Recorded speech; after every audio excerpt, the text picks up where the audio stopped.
Hi all and welcome back to my channel of an everyday life of an Aspie. If you're new to my channel and you landed on my page today for whatever reason it may be, I hope that you'll learn something along the way, be it if it's educational, motivational or what have you. I'm just hoping that I'll be your girl for advocating versus mentoring you guys into the right direction of where you may be. So as you know or don't know me, I'm the kind of girl that at the moment is trying to advocate and self-awareness on the mental health versus your general health, as well as autism awareness in general, because obviously that's where I roll right now. Autism awareness versus basically the autism awareness versus acceptance realm of certain things, because I feel in my heart to do so, because obviously that's where my passions lie, as well as, you know, health science and everything else in between that. In saying this, hopefully you'll learn something about me, and if you're into some of these videos I'm sharing, be it autistic related versus your general health related or mental health related and some other bits in the works, smash the like button or feel free to subscribe while you're following me on this channel, as well as while you're down there. And if you do decide to be on the journey with me, don't forget to turn on the notification bell, because obviously you'll get more new up-to-date information or just new videos based on what I share, regardless if it's autistic related, health related and the like of whatever your guys' choice was or when you made to come onto my channel. So this one's another autism and series while I'm away, as I said. So this one's about autism and making choices. As we know, basically, many of us hate making choices. It's not just autistics alike. Believe you me, I'm one of them. Obviously, when it comes down to a real deadline of a decision that you have to be put on the spot and whatnot, and if you were made to ask me during that threshold of when the time period is busy and I have a, you know, deadline to meet of certain things, regardless what it may be, it used to make me so anxious, frustrated, and to the point that it will really escalate so quickly to the point of a meltdown for me. Even with a simple yes and no questions just get me in a state of flurry, and it's like, get away from me, I don't want anyone around you at the moment, just back off a bit, you know. Sometimes I get that with a lot of people. It's getting better now though, I must admit though, when it comes down to my decision making, even if I still struggle. For some people that may think I still struggle, that's okay, but based on my life experiences so far, from what I've learned of some of my strengths versus my weaknesses, as we know we work upon our weaknesses, I know this is still a work in progress in some parts of the decision making and some other attributes that comes into play of our everyday life, regardless what it may be. But studies have shown though, however, for folks with autism, or just as children or young adults alike with autism, decision making can be linked to anxiety, and obviously within this, the process of the decision making can be really exhausting for many of us, and then again to that point, meltdown might likely to occur. So some of the teachers and parents may be exasperated, and they will describe their children who won't choose an activity, a character, or something for fear of getting it wrong, or they just fear that they just don't want to disappoint you in a point of no return, that if they did say no or what have you, or they gave you the wrong answer, that they fear maybe that they're going to get intimidated by you giving them a form of, you know, this is the wrong answer, you know, all hell breaks loose for a parent, returning the favour of just, you know, constantly yelling, screaming at the child, and there's no way to go about it. Being asked to make decisions will result in crying, angry outbursts, or even a form of defiance with the child. It seems that no amount of research will ease the apprehensive feelings that making decisions, even significant ones, create for some individuals with autism though, however. So here I am today, hopefully to share with you all some tips from a friendly Aspie, as well as based on my life experiences I just shared briefly just now, how it is with me and the decision making. Decision making SODAS method teaches you as a parent and your child how to work through problems, and giving an understanding that there are multiple options for every decision. There's no right or wrong answer here, so, you know, within it. And that concept, however, it will allow you to be able to plan ahead for things before they may likely happen. And that will give you the confidence and peace of mind that you can help your autistic child, or even another autistic child if you're in a classroom, here say maybe. as a parent, you will want to memorize this skill. If the child is able, you want to teach them to use the skill, as involving children in decision making helps them to be more invested in following through and feels included in this, and they feel accepted and wanted. Choosing a situation where your child acts out, go through each and every step, deciding on how you're going to respond to that form of behaviour if that child reacts in a different way, or act out, having a meltdown, having an anger moment, or what have you. Once you've decided a solution, practice it in your mindset, however, or even with another person or your child, to see if you can actually follow through with it. Evaluate how the practice went and how you did it. Practicing is more important as it prepares you for having to do it in that actual moment if that child does do something that you disapprove of.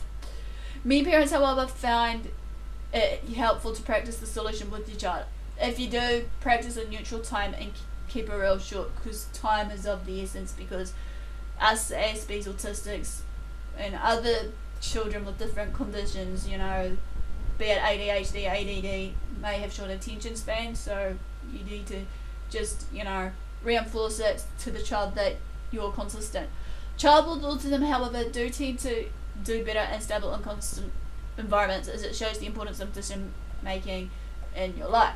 So how can you help yourself with this? So start narrowing the number of options that are available. Instead of offering 4 or 5 options, provide 2 possibilities to that, you know, decision making, and include maybe a treat in that decision making, 2 topics to write about, or 2 activities to play here, so maybe balance it out evenly. Avoid wide open choices such as choose a topic. Okay, that will really stress the child out. Visually show the choices to the individual using anything that may help them, be it by written words, the item itself that you're trying to show to the child, or pictures of that option. Make a list of an assortment of choices that are made daily, such as your clothes, breakfast, TV, attitude, words, shoes, and so on. Include small, insignificant choices and then bigger, more important choices into that list. Together, discuss the differences between the big and small decisions that are to be made. How do we make each type of the decision? Well, discuss which one of the 2 categories each decision will go under. Here's say. This will then help demonstrate the types of decisions and which ones will require more thought and time put into it. Teach the individual how to flip a coin for smaller decisions. This is especially helpful when all else fails in the process of sucking the life out of the home or even in the classroom. Make the options plausible and avoid anything, if any, by using punishment as an option. Turn off the computer now or go to bed isn't really teaching the individual any decision making skills. Remember, when it comes down to decision making, maybe include a consequence to their making of their decisions, per se, of what may likely happen. Right. Our colleague reported basically flipping a coin was a huge breakthrough after nothing else seemed to calm the student fears and tears over having to make certain choices. Flipping a coin works for quick decision making, such as choosing a writing topic, pick a character to write about, milk or juice, Lego or Thomas, so on and so forth.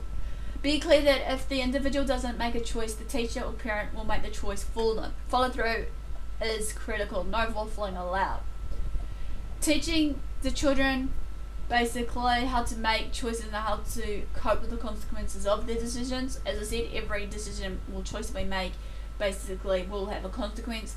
This is a skill that will make a huge impact on the ability to adapt and function as an adult in later life. We need to find a balance between overwhelming the youth with autism with decisions and making all of the choices for them. This means if he or she went to great lengths to avoid making a choice, delaying it until there are no options left, even if it meant ending up with a bad result. That's the way it can be for a lot of autistic kids and adults alike. Believe you me, I'm one of them. But why is decision making so stressful? Again, what can we do to help? Why is it tough? Well, as I said before, decision making can be so overwhelming. It belongs to a set of thinking skills, not executive functions, which is which also includes stuff like planning, organising, attention to the detail, problem solving, and ability to multitask in their brain set of ours. These skills are complex because they are involved with bringing together of the many brain functions as possible, just like an executive group in a large corporation of office.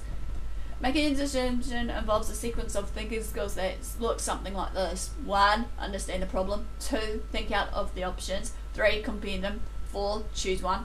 5. Act on your decision. Now, let's take a look at how an autistic skill set and cognitive style will take into place can impact each of these steps that I just listed. 1. Understanding the problem. The first step in making a decision, as we all know, is to realize that you need to make one. This relies heavily on listening and language comprehensive skills. So if you have delays in auditory processing, however, or receptive language, you might struggle to notice and understand that someone is asking you to choose. 2. Thinking out on these options. We use listening and receptive language to understand the options that are and are not available to us. Again, some delays in this area can cause problems. Literal thinking can also lead to pseudo misunderstanding. It's really hard to make a choice when you get those options wrong. For example, when someone invites you over for coffee and asks, what would you like to drink?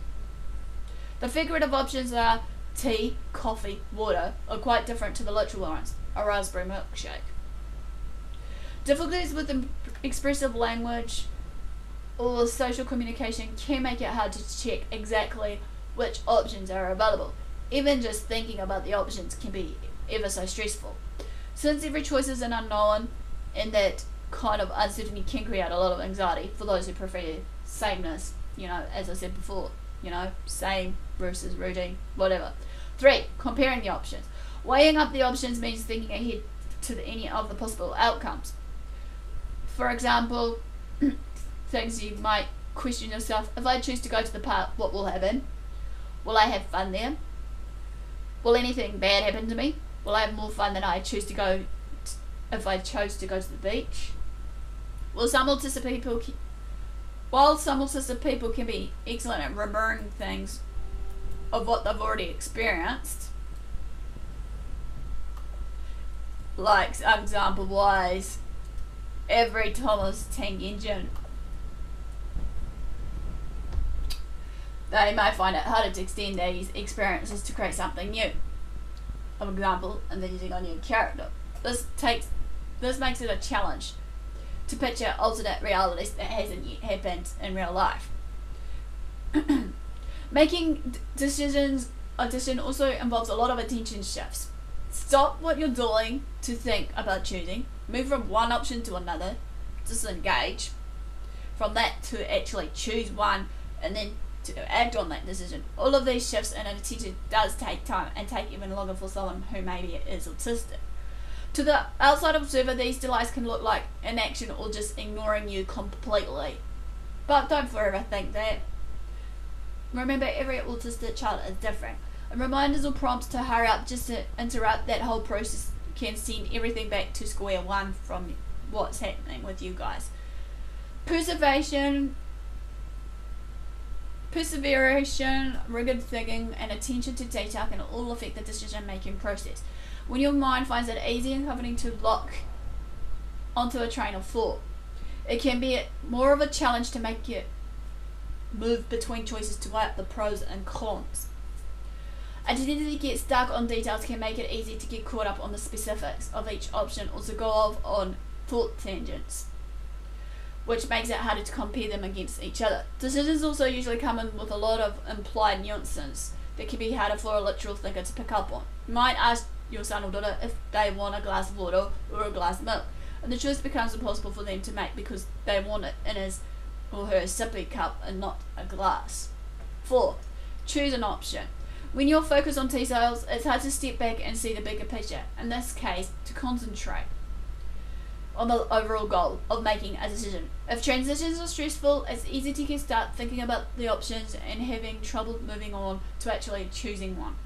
Emotional memories help us to imagine the kind of experience each option will bring, or likely bring. So if you have trouble identifying how you feel about these things, it can be really hard to know which option you prefer. Experiences that bring intense emotions are more easily remembered, so as I said before, it's easier to write these things that you hate than picking the ones that you may like, and that process of elimination can drag out the decision making process for you. The act of actually choosing an option can be stressful for those with perfectionist traits who experience anxiety over the possibility of making the wrong choices. If none of the choices are deemed suitable, or the consequences are scary or undesirable, rigid thinking can also make it hard to let go and move on to the next thing of making that decision. Tasks which exhaust our executive functions, like trying to focus attention away from distractions or process a flood of extra input, have been shown to negatively impact their ability to make decisions. Autistic kids and adults alike often spend a large part of their day on high alert, trying to maintain focus and deal with sensory overload. Decision making in itself is a mentally exhausting task, so it's understandable that sometimes there might not be enough gas left in that tank to complete that process for you. 5. Act on your decision. Once you've weighed up all the options and chosen one, you need to do something about it. This usually involves some form of language or social communication, ordering the food you want, for example, or motor skills, taking a piece of apple from the plate. Having challenges in these areas can make the act of choosing unrewarding. There's no point in making a choice if you can't act on it, and the mental exertion and stress can leave the brain too exhausted to probably process what to do next.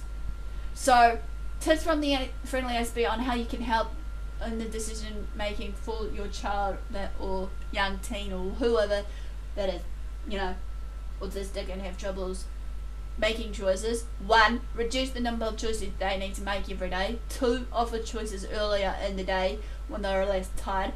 3. Use a choice board. 4. Avoid offering choices during times of stress. 5. Give fewer options to choose from. 6. Make the options visual and tangible. 7. Keep the language simple. 8. Avoid or use non-verbal prompts where and if necessary possible. 10. Allow plenty of time for decisions and don't forever rush the child. 11. Don't interrupt. Not saying anything doesn't mean nothing's happening. 11. Allow them to communicate choices non-verbally by pointing to it or picking it up. 12. Practice comparing things, spotting commonalities and maybe differences. Well, this quickly ends a short brief overview of autism and making choices. Smash the like button, comment below.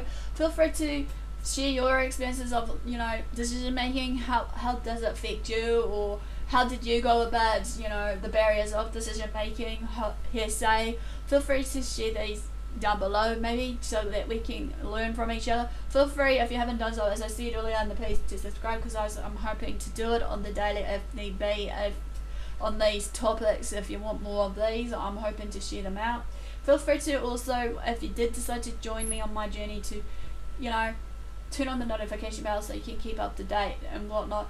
And also don't forget to share these videos around to family and friends, because as I said before, some of these may be useful for in the classroom for parents with autistic kids or whatever, wherever they may be. So enough for the do, guys. Thanks for your support, thanks for watching. Do what you love what you do. Until next time, Aspie signing out, and I'll see you again soon. Ciao for now.